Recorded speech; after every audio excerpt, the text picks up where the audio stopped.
The demonstrations over George Floyd's death led to looting and a countywide curfew. NBC6 reporter Derrick Lewis, he's live in downtown Miami this morning with the latest. Derrick.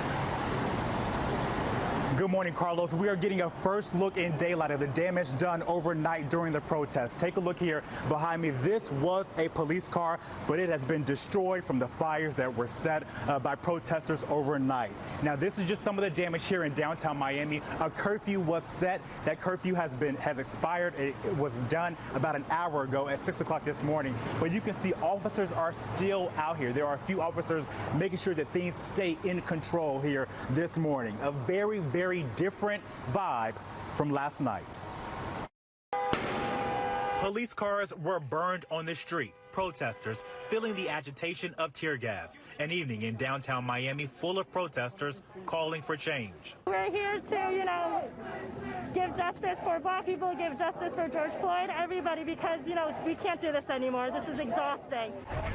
Some protesters were peaceful, while others destroyed property. I don't agree with the looting and all that, but I believe that the protests are very much needed in this time, and that I think this is just an outrage of people that is seeing that these things keep happening and happening time and time again.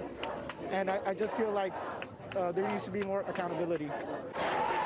City leaders called for a peaceful protest. People have a right to be frustrated. We share their frustrations. We think that the right way to do this is through peaceful protest, to effectuate change, and bring justice, to Mr. Floyd and his family. This comes after George Floyd screamed for help while an officer held him to the ground with his knee on his neck. George later died. That was dead wrong. You won't put on an animal's neck. You put on animal's neck. You got animal right act with come.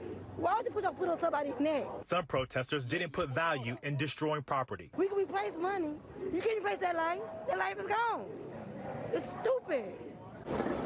Police enforced a curfew from 10 until 6 this morning. While things did quiet down, the message is loud and clear. All lives matter, but Black lives matter right now most. Now again, back out here live, you can see the officers are a little bit more relaxed today. We have seen on social media heard reports that there could be more protests happening today. Tonight in the city of Miami, a curfew is set for 8 p.m. Live in downtown Miami, I'm Derrick Lewis, NBC6 News.